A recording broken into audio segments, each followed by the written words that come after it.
Talking about launching your product on Amazon. Woo! We found our product, we've built our listing, we've gotten it into Amazon.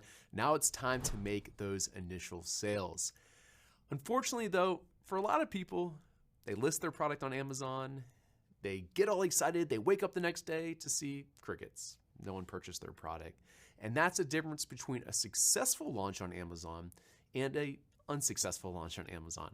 I want all of you guys to have one of those successful launches, so that's what we'll be talking about throughout this module. Before you can launch your product, you need to make sure that your photos are done and you've written a keyword-rich listing and you have those titles and bullets and descriptions all finished. You've uploaded those keywords to the back end and your product is in Amazon, assuming you're using FBA, and it's ready to be shipped out to the customer. By the end of this module, you'll have a great understanding about how products are ranked on Amazon, how to use a holistic approach for launching your product, and all the little things that can make your launch successful, as well as things like pricing strategy, using PPC to launch your product, ideas for ways to generate additional traffic to your listing, getting those first few reviews, how to make sure you're doing all this in a way that Amazon likes to make sure you don't get in trouble with Amazon, and what to expect the first few weeks of your launch. Make sure you stay all the way till the end of this module because we'll be covering a lot of meaty topics. I'm looking forward to it.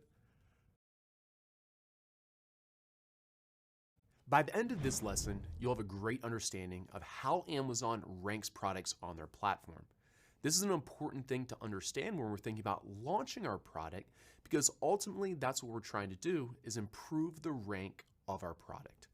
Now, of course, Amazon doesn't release the exact algorithms that go into their ranking.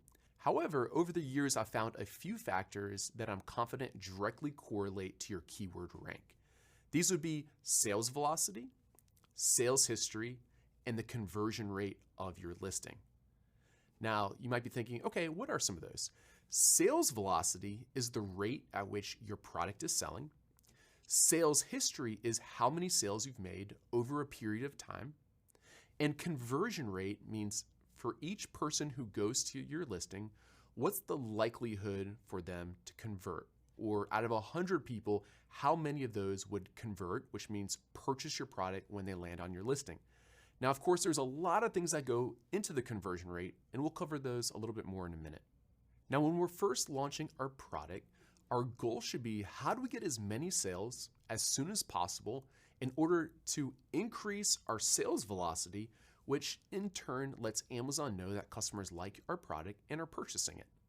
This might be a little confusing or seem kind of hard because you figure, okay, when I first launch it, how am I going to get these extra sales? And those are strategies we're going to be talking about throughout this module.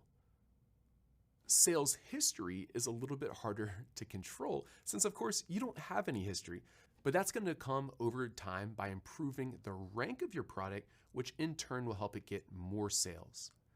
Let's talk about conversion rate for a minute because this is something that definitely goes into Amazon's ranking algorithms, and this is one of the items that you have the most control over when you're first getting started. As you can imagine, there's lots of different factors that affect the conversion rate. One of these would be customer reviews, or another way to put that is social proof. As you get more customer reviews over time, and if they are high quality reviews, meaning they're ranking at 4 or 5 stars and leaving nice comments, that would improve the conversion rate of your listing. Other things like the listing quality is another great way to improve the conversion rate. We talked about this last module, but having high quality photos and writing good copy, accurately showing your offering, answering any questions the customer may have, these are all factors that contribute to your listing quality and in turn affect your conversion rate. The price is another area that of course is going to affect your conversion rate.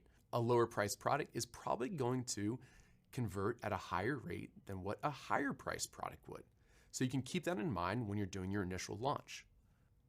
Another area that affects your conversion rate is the relevancy of your product for whatever keyword or search term the customer used and ultimately landed on your listing.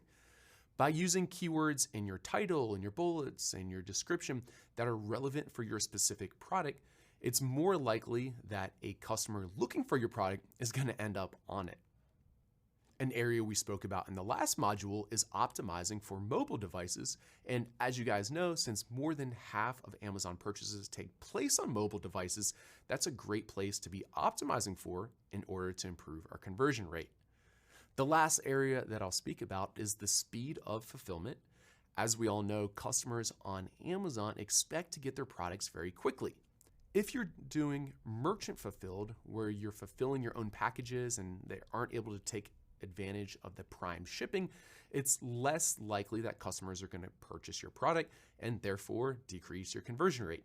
By using fulfillment by Amazon, which as you know, I'm a huge fan of, the fulfillment speeds will be better, and in turn, the customers will be more likely to purchase your product.